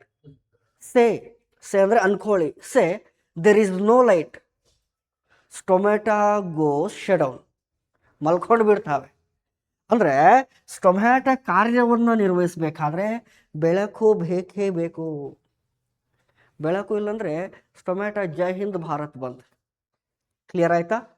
S, next ಇನ್ನೊಂದು ಬರುತ್ತೆ ಬಾಷ್ಪ ವಿಸರ್ಜನೆ ಕ್ರಿಯೆ ಅಂತ. ಬಾಷ್ಪ ವಿಸರ್ಜನೆ ಕ್ರಿಯೆ. ಎಸ್, ಏನು ಸರ್ ಬಾಷ್ಪ ವಿಸರ್ಜನೆ ಕ್ರಿಯೆ ಅಂದರೆ? ಬಾಷ್ಪ ವಿಸರ್ಜನೆ ಕ್ರಿಯೆ ಅಂದರೆ ಸಸ್ಯಗಳ ಎಲೆಗಳಿಂದ ನೀರು ಆವಿ ಹೋಗುವುದು. Yes, water gets evaporated from the leaves of plants. The process is called as ಬಾಷ್ಪ ವಿಸರ್ಜನೆ ಕ್ರಿಯೆ. ಹೌದ್ರಿ? ಹಾಗಾದರೆ ಈ ಬಾಷ್ಪ ವಿಸರ್ಜನೆ ಕ್ರಿಯೆ ನಡೆಯಬೇಕಾದ್ರೆ ಬೆಳಕು ಬೇಕೇ ಬೇಕು. ಎಸ್, ಯಾರು ಬೇಕು ಸರ್? ಬೆಳಕು ಬೇಕು. ಹಾಗಾದರೆ ಈ ಮೂರು ಕ್ರಿಯೆ ಸರಿಯಾಗಿ ನಡೆದರೆ ಸಸ್ಯಗಳು ಆರೋಗ್ಯವಾಗಿರುತ್ತೆ, ಸಸ್ಯಗಳ ಹಂಚಿಕೆ ಜಾಸ್ತಿ ಇರುತ್ತೆ. ಇಲ್ಲ ಅಂದರೆ ಸಸ್ಯಗಳು ಇರೋದಿಲ್ಲ. ಹಾಗಾದರೆ ಇಲ್ಲಿ ಸೂರ್ಯನ ಕಿರಣಗಳು ನೇರವಾಗಿ ಸಮಭಾಜಕ ವೃತ್ತದ ಮೇಲೆ ಬೀಳುತ್ತೆ. rays of light or rays of sun fall directly on the equator part of the earth. ಹೌದ್ರಿ? if we go upward from equator, if we go downward from the equator, rays of sun start falling inclined. ಹೌದ್ರಿ? ನೇರವಾಗಿ ಬೀಳಲ್ಲ, ಓರೆಯಾಗಿ ಬೀಳ್ತಾವೆ. ಇದರ ಅರ್ಥ ಏನು ಅಂದರೆ ಇಲ್ಲಿ ಬೆಳಕಿನ ಪ್ರಮಾಣ ಕಡಿಮೆ ಆಗ್ತಾ ಹೋಗುತ್ತೆ, ಇಲ್ಲಿ ಬೆಳಕಿನ ಪ್ರಮಾಣ ಕಡಿಮೆ ಆಗ್ತಾ ಹೋಗುತ್ತೆ. ಬೆಳಕಿನ ಪ್ರಮಾಣ ಇಲ್ಲಿ ಜಾಸ್ತಿ ಇರುತ್ತೆ, ಹಾಗಾಗಿ ಅಲ್ಲಿ ಸಸ್ಯಗಳ ಹಂಚಿಕೆ ಹೆಚ್ಚಾಗಿರುತ್ತೆ. ಎಸ್, ಹಾಗಾದರೆ ಬೆಳಕು ಸಸ್ಯಗಳ ಮೇಲೆ ಯಾವ ರೀತಿಯಾದ ಪರಿಣಾಮವನ್ನು ಬೀರುತ್ತೆ ಅನ್ನೋದನ್ನು ನೋಡ್ತಾ ಬಂದ್ವಿ. ಇವಾಗ ಬೆಳಕು ಪ್ರಾಣಿಗಳ ಮೇಲೆ ಯಾವ ರೀತಿಯಾದ ಪರಿಣಾಮ ಬೀರುತ್ತೆ ಅನ್ನೋದನ್ನು ನೋಡ್ತಾ ಬರೋಣ.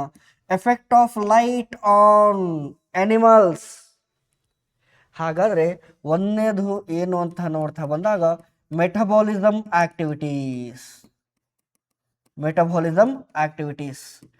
ಎಸ್, ಚಯಾಪಚಯ ಕ್ರಿಯೆಗಳು ಅಂತ ಕರಿತೀವಿ. ನೋಡಿ, metabolism activities take place in every organism. ಪ್ರತಿಯೊಂದು ಜೀವಿಯಲ್ಲಿ ಚಯಾಪಚಯ ಕ್ರಿಯೆಗಳು ನಡೀತವೆ. ಚಯಾಪಚಯ ಕ್ರಿಯೆಗಳು ಅಂದರೆ ಉಸಿರಾಟ ಕ್ರಿಯೆ ಆಗಿರಬಹುದು, ಹೃದಯ ಬಡಿತ ಆಗಿರಬಹುದು, ಈ ಥರ. ಮತ್ತು ಮೂತ್ರಪಿಂಡ ಕೆಲಸ ಮಾಡೋದಾಗಿರ್ಬೋದು. ಇವುಗಳನ್ನೆಲ್ಲ ನಾವು ಏನಂತ ಕರಿತೀವಿ ಅಂದರೆ ಚಯಾಪಚಯ ಕ್ರಿಯೆಗಳು ಅಂತ ಕರಿತೀವಿ. ಈ ಚಯಾಪಚಯ ಕ್ರಿಯೆಗಳು ಸರಿಯಾಗಿ ನಡಿಬೇಕಾದ್ರೆ ಬೆಳಕು ಬೇಕೇ ಬೇಕು. ಏನು ಬೇಕು ಸರ್? ಬೆಳಕು ಬೇಕು. ಯಾಕೆ ಬೆಳಕು ಬೇಕು? ಈ ಚಯಾಪಚಯ ಕ್ರಿಯೆಯನ್ನು ನಡೆಸುವ ಗ್ರಂಥಿಗಳು ಬೆಳಕು ಇದ್ದಾಗ ಮಾತ್ರ ಆಕ್ಟಿವ್ ಆಗೋದು.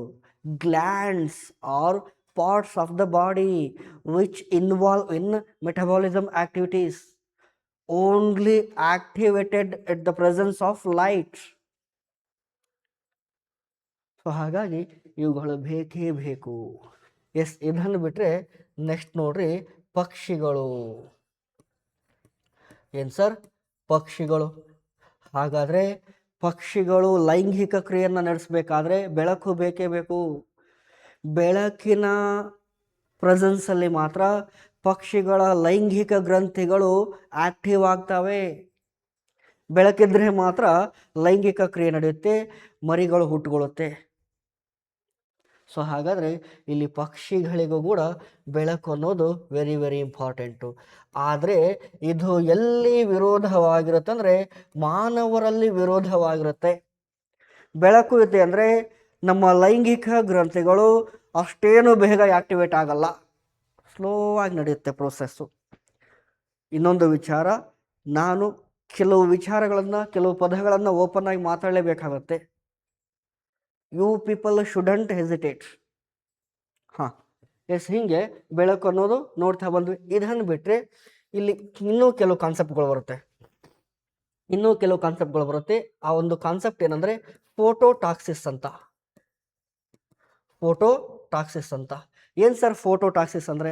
ಏನಿಲ್ಲ, ಬೆಳಕು ಇದೆಯಲ್ಲ, ಆ ಬೆಳಕಿನಿಂದ ಕೆಲವು ಜೀವಿಗಳ ಚಲನೆ ಪ್ರಚೋದನೆಗೊಳ್ಳುತ್ತೆ. ಫಾರ್ ಎಕ್ಸಾಂಪಲ್, ಒಂದೇನೆಂದರೆ ಪಾಸಿಟಿವ್ ಫೋಟೋಟಾಕ್ಸಿಸ್.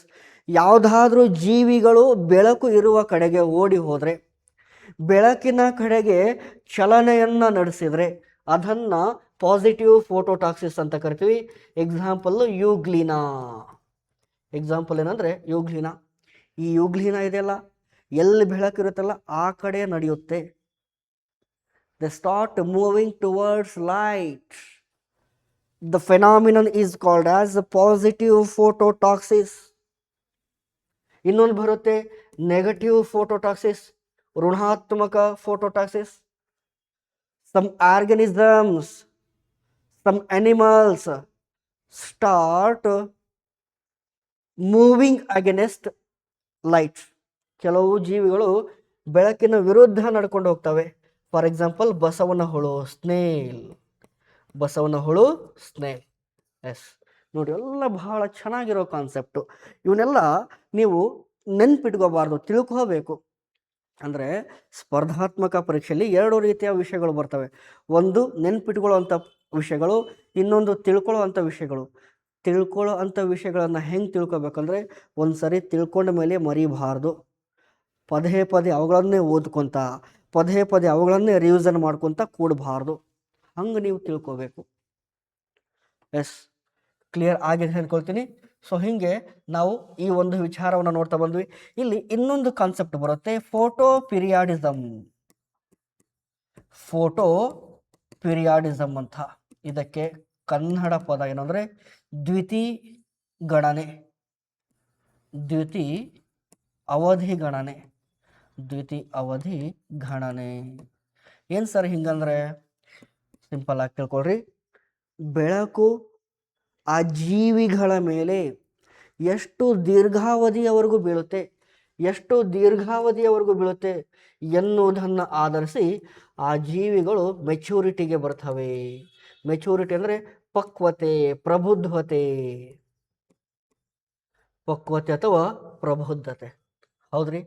ಅಂದರೆ ಇವಾಗ ಬೆಳಕಿನ ತೀವ್ರತೆಯ ಬಗ್ಗೆ ನಾನು ಮಾತಾಡ್ತಿಲ್ಲ. ಬೆಳಕು ಬಹಳ ಹೊತ್ತು ಬೀಳಬೇಕು ಅಂದರೆ ಬೇಗ ಬೆಳಿಗ್ಗೆ ಆಗಬೇಕು, ಸಂಜೆ ಆಗೋದು ಬಹಳ ಲೇಟಾಗಿ ಆಗಬೇಕು. ಅಂದರೆ ಬೆಳಕು ಎಷ್ಟು ದೀರ್ಘಾವಧಿಯವರೆಗೂ ಬೀಳುತ್ತೆ ಎನ್ನುವುದರ ಮೇಲೆ ಕೆಲವು ಜೀವಿಗಳ ಮೆಚೂರಿಟಿ ಫಾರ್ಮ್ ಆಗುತ್ತೆ, ಪಕ್ವತೆ ಕ್ರಿಯೇಟ್ ಆಗುತ್ತೆ, ಉಂಟಾಗುತ್ತೆ. ಫಾರ್ ಎಕ್ಸಾಂಪಲ್, ಬೆಕ್ಕುಗಳು ಇವಾಗ ಎಲ್ಲಿ ಬೆಳಕು ದೀರ್ಘಾವಧಿಯವರೆಗೂ ಇರುತ್ತಲ್ಲ ಅಲ್ಲಿ ಬೆಕ್ಕುಗಳು ಜಾಸ್ತಿ ಮೆಚೂರ್ಡ್ ಇರುತ್ತೆ. ಎಲ್ಲಿ ಬೆಳಕಿನ ಅವಧಿ ಕಡಿಮೆ ಪ್ರಮಾಣದಲ್ಲಿರುತ್ತಲ್ಲ ಅಲ್ಲಿ ಬೆಕ್ಕುಗಳು ಮೆಚೂರ್ಡ್ ಇರಲ್ಲ, ಒಂಥರ ಮೊಬ್ಬಿದ್ದಂಗೆ ಇರ್ತವೆ. ಎಸ್, ಕ್ಲಿಯರ್ ಆಗಿದೆ ಅಂದ್ಕೊಳ್ತೀನಿ. ನೆಕ್ಸ್ಟ್ ನೋಡ್ರಿ, ಇನ್ನೊಂದು ಬರುತ್ತೆ ಹೆರ್ಬಿನೇಷನ್ ಅಂತ. ಕೆಲವರು ಹೆಬಿರ್ನೇಷನ್ ಅಂತ ಕೂಡ ಪ್ರೊನೌನ್ಸ್ ಮಾಡ್ತಾರೆ. ಇದನ್ನು ಶಿಶಿರ ನಿದ್ರೆ ಅಂತ ಕರಿತೀವಿ. ಏನು ಸರ್ ಶಿಶಿರ ನಿದ್ರೆ ಅಂದರೆ? ಎಸ್, ಕೆಲವು ಜೀವಿಗಳು ಬೆಳಕಿನ ಪ್ರಮಾಣ ಕಡಿಮೆ ಇದ್ರೆ, ಇಲ್ಲಿ ಬೇಡ, ತಾಪಮಾನದ ಬಗ್ಗೆ ಹೇಳುವಾಗ ಹೇಳ್ತೀನಿ ಬಿಡಿ.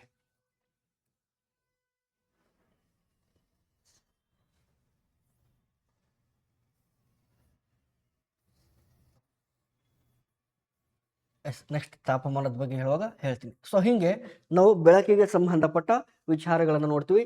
ಇಲ್ಲಿ ಬೆಳಕಿಗೆ ಸಂಬಂಧಪಟ್ಟ ಅಧ್ಯಯನವನ್ನು ಮಾಡುವಾಗ ಇನ್ನೊಂದು ಎರಡು ಕಾನ್ಸೆಪ್ಟ್ ಬರುತ್ತೆ. ಒಂದೇನಂದ್ರೆ ಹೀಲಿಯೋಫೈಟ್ಸ್. ಇನ್ನೊಂದೇನು ಅಂದರೆ ಸ್ಕಿಯೋಫೈಟ್ಸ್ ಅಂತ. ಏನು ಸರ್ ಹೀಲಿಯೋಫೈಟ್ಸ್ ಅಂದರೆ? ಹೆಚ್ಚಿನ ಬೆಳಕಿನ ಆವೃತ್ತಿಯಲ್ಲಿ ಬೆಳೆಯುವ ಸಸ್ಯಗಳನ್ನು, ಹೆಚ್ಚಿನ ಬೆಳಕಿನ ಆವೃತ್ತಿಯಲ್ಲಿ ಬೆಳೆಯುವ ಸಸ್ಯಗಳನ್ನು ಹೀಲಿಯೋಫೈಟ್ಸ್ ಅಂತ ಕರಿತೀವಿ. ಫಾರ್ ಎಕ್ಸಾಂಪಲ್ ಕಬ್ಬು, ಶುಗರ್ ಕೇನ್. ಇನ್ನೊಂದೇನಂದ್ರೆ ಸೂರ್ಯಕಾಂತಿ, sunflower. Yes, heliophytes are those heliophytes are plants which develop in the high intensity of light or at the presence of high intensity of light. Example ಅನ್ನ ನೋಡ್ತಾ ಬಂದ್ವಿ. ಇನ್ನು ಸ್ಕಿಯೋಫೈಟ್ಸ್ ಇದಕ್ಕೆ ವಿರೋಧವಾಗಿರೋದು, ಕಡಿಮೆ ಬೆಳಕಿನ ಆವೃತ್ತಿಯಲ್ಲಿ ಬೆಳೆಯುವ ಸಸ್ಯಗಳನ್ನು ಸ್ಕಿಯೋಫೈಟ್ಸ್ ಅಂತ ಕರಿತೀವಿ. ಎಕ್ಸಾಂಪಲ್ ಹಾವಸೆ ಸಸ್ಯಗಳು MOSS ಮೋಸ್ ಅಂತ ಕರಿತೀವಿ. ಎಸ್, ಅಂದರೆ they develop at the low intensity of light, at the presence of low intensity of light. Yes, ಹಿಂಗೆ ನಾವು ಬೆಳಕಿಗೆ ಸಂಬಂಧಪಟ್ಟ ವಿಚಾರಗಳನ್ನು ನೋಡ್ತಾ ಬಂದ್ವಿ.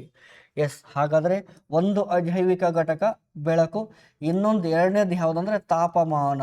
Very very important. ತಾಪಮಾನ, ಟೆಂಪ್ರೇಚರ್ ಅಂತ ಕರಿತೀವಿ. Light is different, temperature is different. ಬೆಳಕು ಬೇರೆ, ತಾಪಮಾನ ಬೇರೆ. ಎಸ್, ನೋಡ್ರಿ, ಕೆಲವು ಬಾರಿ ಬೆಳಕು ಹೋದ ನಂತರ ಕೂಡ ತಾಪಮಾನ ಇರುತ್ತೆ. There is the lot of difference. ಇರಲಿ, ಹಾಗಾದ್ರೆ ಏನು ಸರ್ ತಾಪಮಾನ ಜೀವಿಗಳ ಮೇಲೆ ಯಾವ ರೀತಿಯಾದ ಪರಿಣಾಮವನ್ನು ಬೀರುತ್ತೆ? ಆಬ್ವಿಯಸ್ಲಿ ಜೀವಿಗಳ ಮೇಲೆ ಹೆಚ್ಚಿನ ಪರಿಣಾಮವನ್ನು ಬೀರುತ್ತೆ. ಫಾರ್ ಎಕ್ಸಾಂಪಲ್ಲು, ತಾಪಮಾನ ಜಾಸ್ತಿ ಇದೆ ಅಂತ ತಿಳ್ಕೊಳ್ರಿ, ನಮ್ಮ ಮಾನವರ ಚರ್ಮದ ಬಣ್ಣ ಕಪ್ಪಗಾಗ್ತಾ ಬರುತ್ತೆ. ಕಾರಣ ಮೆಲನಿನ್ನು ಎಷ್ಟು ತಾಪಮಾನ ಹೆಚ್ಚಿಗಾಗುತ್ತಲ್ಲ, ಅದು ಬಣ್ಣವನ್ನು ಬಿಡುಗಡೆ ಮಾಡುವ ಪ್ರಮಾಣ ಜಾಸ್ತಿ ಆಗುತ್ತೆ. ಅದು ಬಣ್ಣವನ್ನು ಬಿಡುಗಡೆ ಮಾಡುವ ಪ್ರಮಾಣ ಜಾಸ್ತಿ ಆದರೆ ನಾವು ಕಪ್ಪಗಾಗ್ತೀವಿ. ಹಂಗೆ. ಎಸ್, ಒಂದು ಎಕ್ಸಾಂಪಲ್. ಇದನ್ನು ಬಿಟ್ಟರೆ ಇಲ್ಲಿ ಕೆಲವು ಜೀವಿಗಳು ಬರ್ತವೆ. ಒಂದು ರೋಟಿಫೆರಾ ಅಂತ, ಇನ್ನೊಂದು ಡ್ಯಾಫ್ನಡ್ ಅಂತ, ಇನ್ನೊಂದು ಯಾವುದಂದ್ರೆ ಡ್ಯಾಫ್ನಡ್ ಅಂತ. ಎಸ್, ರೋಟಿಫೆರಾ ಮತ್ತು ಡ್ಯಾಫ್ನಡ್ ಅನ್ನೋದು ಸಸ್ತನಿಗಳು. ಇವೇನಿರ್ತವೆ ಅಂದರೆ ಮೊಟ್ಟೆಯನ್ನು ಇರ್ತವೆ. ಏನನ್ನು ಇರ್ತವೆ? ಮೊಟ್ಟೆಯನ್ನು ಇರ್ತವೆ. ಸಸ್ತನಿಗಳು ಅಂದರೆ ಯೂಸ್ವಲಿ ಮೊಟ್ಟೆಯನ್ನು ಇಡಲ್ಲ, ದೆಲೆ ಎಗ್, ಕಾಫ್ಸ್, ಮರಿಯನ್ನು ಹಾಕ್ತವೆ. ಮರಿಯನ್ನು ಹಾಕುವ ಜೀವಿಗಳನ್ನು ಸಸ್ತನಿ ಅಂತ ಕರಿತೀವಿ. ಹೌದ್ರಿ. ಮರಿಯನ್ನು ಹಾಕದೆ ಮೊಟ್ಟೆಯನ್ನು ಇಡುವ ಎರಡು ಸಸ್ತನಿಗಳಿದ್ದಾವೆ. ಒಂದು ಎಕಿಡ್ನ, ಇನ್ನೊಂದು ಪ್ಲಾಟಿಪಸ್ ಅಂತ. ಇನ್ನೊಂದು ಯಾವುದಂದ್ರೆ ಪ್ಲಾಟಿಪಸ್ ಅಂತ. ಇರಲಿ, ಅದು ಆಮೇಲೆ ಹೇಳ್ತೀನಿ ನಾನು, ಬರುತ್ತೆ ಮತ್ತೆ ಕಾನ್ಸೆಪ್ಟು. ಇಲ್ಲಿ ರೋಟಿಫೆರಾ ಮತ್ತು ಡ್ಯಾಫ್ನಡ್ ಅನ್ನೋದು ಪಕ್ಷಿಗಳು. ಇವು ಏನನ್ನ ಇಡ್ತವೆ ಅಂದರೆ ಮೊಟ್ಟೆಗಳನ್ನು ಇಡ್ತವೆ. ಸರ್, ಇವು ಮೊಟ್ಟೆಯನ್ನು ಇಟ್ಟಾಗ ಮೊಟ್ಟೆ ಮರಿ ಮಾಡುವ ಸಂದರ್ಭದಲ್ಲಿ ತಾಪಮಾನ ಜಾಸ್ತಿ ಇದ್ರೆ, ಮೊಟ್ಟೆ ಮರಿಯಾಗುವ ಸಂದರ್ಭದಲ್ಲಿ ತಾಪಮಾನ ಜಾಸ್ತಿ ಇದ್ರೆ ಗಂಡು ಮರಿ ಆಗ್ತವಂತೆ. ಹೆಂಗಿದೆ ನೋಡ್ರಿ, ಮೊಟ್ಟೆ ಮರಿಯಾಗುವ ಸಂದರ್ಭದಲ್ಲಿ ತಾಪಮಾನ ಕಡಿಮೆ ಇದ್ರೆ ಹೆಣ್ಣು ಮರಿ ಆಗ್ತವಂತೆ. Temperature is deciding their genders. ಅವರ ಲಿಂಗವನ್ನ ಯಾರು ಡಿಸೈಡ್ ಮಾಡ್ತಾ ಇದ್ದಾರೆ? ತಾಪಮಾನ. ಹಾಗಾಗಿ ಹೇಳೋದು, ಅಜೈವಿಕ ಘಟಕಗಳು ಕೂಡ ಜೈವಿಕ ಘಟಕಗಳ ಮೇಲೆ ವಿವಿಧ ರೀತಿಯ ಪರಿಣಾಮವನ್ನು ಬೀರ್ತಾವೆ. ಹೌದಲ್ವಾ? ಎಸ್, ರೋಟಿಫೆರಾ. ಇದನ್ನು ಬಿಟ್ಟರೆ ನೆಕ್ಸ್ಟು ಇನ್ನೊಂದು ಬರುತ್ತೆ, ಲಾರ್ವಾ ಅಂತ. ಲಾರ್ವಾ ಅಂದರೆ ಚಿಟ್ಟೆ ರೂಪಾಂತರಗೊಳ್ಳುವುದು. ಚಿಟ್ಟೆ ರೂಪಾಂತರಗೊಳ್ತಾ ಇದೆ ಅಂದರೆ 5 ಹಂತಗಳಲ್ಲಿ ರೂಪಾಂತರಗೊಳ್ಳುತ್ತೆ. ಅದರಲ್ಲಿ 3ನೇ ಹಂತ ಯಾವುದಂದ್ರೆ ಲಾರ್ವಾ ಮಾರ್ಪಾಡುಗೊಳ್ಳುವಾಗ ತಾಪಮಾನ ಜಾಸ್ತಿ ಇದ್ರೆ ಅವುಗಳ ರೆಕ್ಕೆಗಳು ದೊಡ್ಡದಾಗುತ್ತೆ. ಏನಾಗುತ್ತೆ ಅಂದರೆ ದೊಡ್ಡದಾಗುತ್ತೆ. ಇದಕ್ಕೆ ಬೆಸ್ಟ್ ಎಕ್ಸಾಂಪಲ್ ಕೊಡ್ಬೇಕಂದ್ರೆ ಲೈಟಿನ ಹುಳ. ಲೈಟ್ ಹುಳ ನೋಡಿದ್ದೀರಾ? ಲೈಟ್ ಹುಳ ಆ ಒಂದು ಲೈಟಿನ ಬಳಿ ಜಾಸ್ತಿ ಹೊತ್ತು ಇದ್ದಂತೆಲ್ಲ ಏನು ಜಾಸ್ತಿ ಆಗ್ತಾ ಹೋಗುತ್ತೆ, ಅವುಗಳ ರೆಕ್ಕೆ ದೊಡ್ಡದಾಗ್ತಾ ಹೋಗುತ್ತೆ. ಎಸ್, ಆ ಲೈಟಿನ ಹುಳ ಆಗೋಕ್ಕಿಂತ ಮುಂಚೆ ಲಾರ್ವಾ ಆಗಿರ್ತವೆ. ಆಮೇಲೆ ಲೈಟಿನ ಒಳ ಚಿಟ್ಟೆಗಳಾಗಿ ಪರಿವರ್ತನೆಗೊಳ್ತವೆ.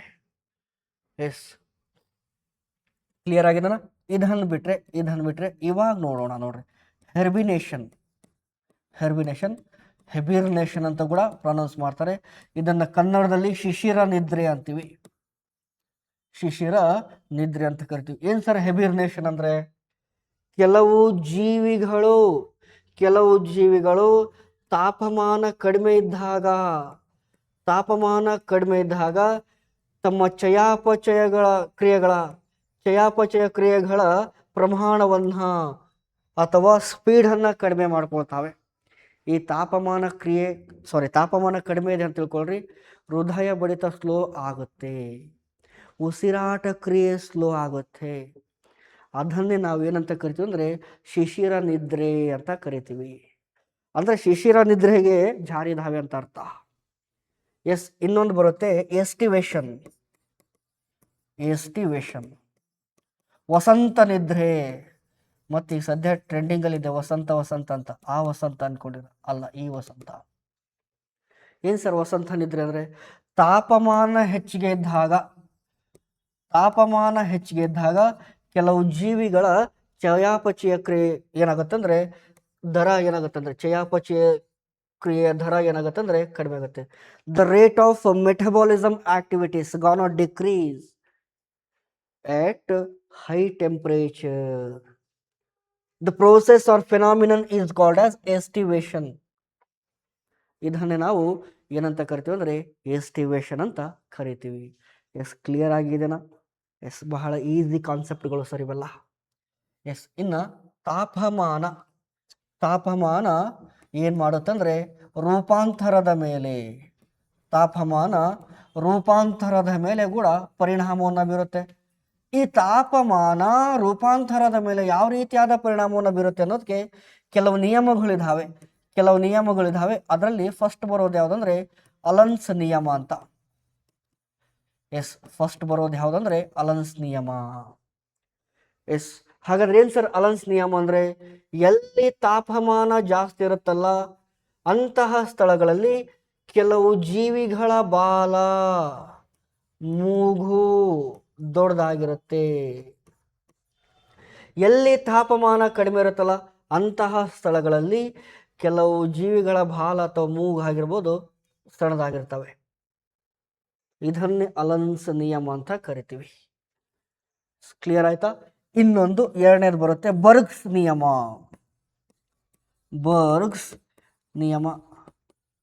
ನಮ್ಮ ದೇಹದಲ್ಲಿನ ಭಾಗಗಳಿನ ಗಾತ್ರ ದೊಡ್ಡದಿದೆ ಸಣ್ಣದಿದೆ, ಅದನ್ನೇ ರೂಪಾಂತರ ಅಂತ ಕರಿತೀವಿ.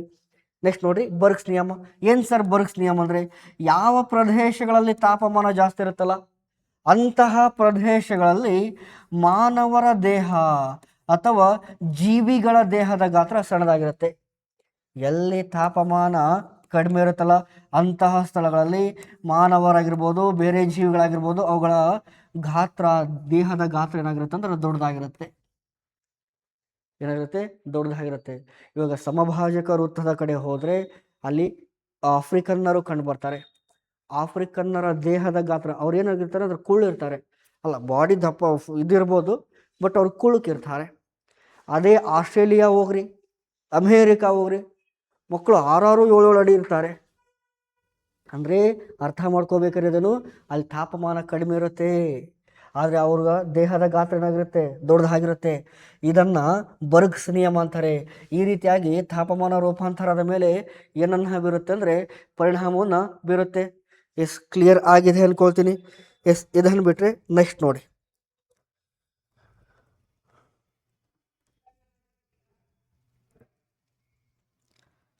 ಇನ್ನೊಂದು ಬರುತ್ತೆ ಮೂರನೇದು ರೆಂಚ್ ನಿಯಮ ಅಂತ. ಎಸ್, ಇನ್ನೊಂದು ಯಾವುದಂದ್ರೆ ಮೂರನೇದು ರೆಂಚ್ ನಿಯಮ. ಎಸ್, ಹಾಗಾದ್ರೆ ಏನು ಸರ್ ರೆಂಚ್ ನಿಯಮ ಅಂದರೆ? ಎಸ್, ಯಾವ ಪ್ರದೇಶಗಳಲ್ಲಿ ತಾಪಮಾನ ಜಾಸ್ತಿ ಇರುತ್ತಲ್ಲ ಅಂತಹ ಪ್ರದೇಶಗಳಲ್ಲಿ ಪಕ್ಷಿಗಳ ರೆಕ್ಕೆಗಳ ಗಾತ್ರ ದೊಡ್ಡದಾಗಿರುತ್ತೆ. ಎಲ್ಲಿ ತಾಪಮಾನ ಕಡಿಮೆ ಇರುತ್ತಲ್ಲ ಅಂತಹ ಪ್ರದೇಶಗಳಲ್ಲಿ ಪಕ್ಷಿಗಳ ರೆಕ್ಕೆ ಏನಾಗಿರುತ್ತೆ ಅಂದರೆ ರೆಕ್ಕೆಯ ಗಾತ್ರ ಏನಾಗಿರುತ್ತೆ ಅಂದರೆ ಕಡಿಮೆ ಆಗಿರುತ್ತೆ. ಎಸ್, ಇದನ್ನು ನಾವು ರೆಂಚ್ ನಿಯಮ ಅಂತ ಕರಿತೀವಿ. ಇದನ್ನು ಬಿಟ್ಟರೆ ಇನ್ನೊಂದು ಬರುತ್ತೆ ನಾಲ್ಕನೆಯದು ಜೋರ್ಡನ್ ನಿಯಮ ಅಂತ.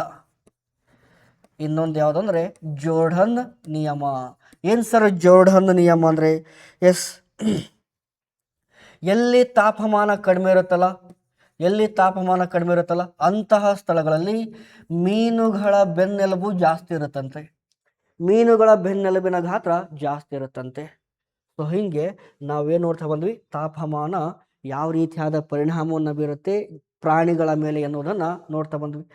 ಇವಾಗ ತಾಪಮಾನಕ್ಕೆ ಸಂಬಂಧಪಟ್ಟಾಗಿ ಸಸ್ಯಗಳಿಗೆ ಮತ್ತು ತಾಪಮಾನಗಳಿಗೆ ಸಂಬಂಧಪಟ್ಟಾಗಿ ಒಂದು 4 ಕಾನ್ಸೆಪ್ಟ್ ಬರುತ್ತೆ. ಅದನ್ನು ನೋಡಿಬಿಡೋಣ. ಏನು ಸರ್ ಆ ಕಾನ್ಸೆಪ್ಟು? ಒಂದು ಏನು ಅಂದರೆ ಮೆಗಾಥರ್ಮ್ಸ್ ಅಂತ. ಏನು ಮೆಗಾಥರ್ಮ್ಸ್ ಅಂತ? ಏನು ಸರ್ ಮೆಗಾಥರ್ಮ್ಸ್ ಅಂದರೆ? ಹೆಚ್ಚಿನ ತಾಪಮಾನದಲ್ಲಿ ಬೆಳೆಯುವ ಸಸ್ಯಗಳನ್ನು ಮೆಗಾಥರ್ಮ್ಸ್ ಅಂತೀವಿ. ಫಾರ್ ಎಕ್ಸಾಂಪಲ್ ಸಮಶೀತೋಷ್ಣ ವಲಯದ ನಿತ್ಯ ಹರಿದ್ವರ್ಣ ಕಾಡುಗಳು, evergreen forest of toroid zone. ಇನ್ನೊಂದು ಬರುತ್ತೆ ಮೀಸೋಥರ್ಮ್ಸ್. ಏನು ಸರ್ ಮೀಸೋಥರ್ಮ್ಸ್ ಅಂದರೆ? ಮಧ್ಯಮ ತಾಪಮಾನದಲ್ಲಿ ಬೆಳೆಯುವ ಸಸ್ಯಗಳನ್ನು ಮೀಸೋಥರ್ಮ್ಸ್ ಅಂತೀವಿ. ಫಾರ್ ಎಕ್ಸಾಂಪಲ್ ಸಮಶೀತೋಷ್ಣ ವಲಯದ ಎಲೆಯುದುರುವ ಕಾಡುಗಳು, deciduous forest of temperate zone. Next ಬರುತ್ತೆ ಮೈಕ್ರೋಥರ್ಮ್ಸ್. ಕಡಿಮೆ ತಾಪಮಾನದಲ್ಲಿ ಬೆಳೆಯುವ ಸಸ್ಯಗಳನ್ನು ಮೈಕ್ರೋಥರ್ಮ್ಸ್ ಅಂತ ಕರಿತೀವಿ. ಎಕ್ಸಾಂಪಲ್ಲು ಸೂಚಿಪರ್ಣ ಕಾಡುಗಳು, ಕೋನಿಫೆರಸ್ ಫಾರೆಸ್ಟ್ ಅಂತೀವಿ. ಇನ್ನೊಂದು ಬರುತ್ತೆ ಹೆಕಿಸ್ಟೋಥರ್ಮ್ಸ್. ಇನ್ನೊಂದೇನು ಅಂದರೆ ಹೆಕಿಸ್ಟೋಥರ್ಮ್ಸ್. ಏನು ಸರ್ ಹೆಕಿಸ್ಟೋಥರ್ಮ್ಸ್ ಅಂದರೆ? ಅತ್ಯಂತ ಕಡಿಮೆ ತಾಪಮಾನದಲ್ಲಿ ಬೆಳೆಯುವ ಸಸ್ಯಗಳನ್ನು ಹೆಕಿಸ್ಟೋಥರ್ಮ್ಸ್ ಅಂತ ಕರಿತೀವಿ. ಬೆಸ್ಟ್ ಎಕ್ಸಾಂಪಲ್ ಆಲ್ಪೈನ್ ಸಸ್ಯವರ್ಗ, ಆಲ್ಪೈನ್ ಫಾರೆಸ್ಟ್. ಸೊ ಹೀಗೆ ತಾಪಮಾನಕ್ಕೆ ಸಂಬಂಧಪಟ್ಟ ವಿಚಾರಗಳನ್ನು ನೋಡ್ತಾ ಬಂದ್ವಿ. ನೋಡಿ, ನೀಟಾಗಿ ಕ್ಲಾಸನ್ನು ಕೇಳಬೇಕು. ಒಂದು ಸರ್ತಿ ಕೇಳಿದರೆ ಮರಿಬಾರ್ದು. ಆಮೇಲೆ ನೀವು ಯಾವುದೇ ಪುಸ್ತಕ ಓದಿದ್ರೆ ಬೇಗ ಅರ್ಥ ಆಗಲ್ಲ ಈ ಸಬ್ಜೆಕ್ಟು. ನಾನು ಅತ್ಯಂತ ಸರಳ ಭಾಷೆಯಲ್ಲಿ ಹೇಳ್ತಾ ಇದ್ದೀನಿ. Yes, thank you one and all.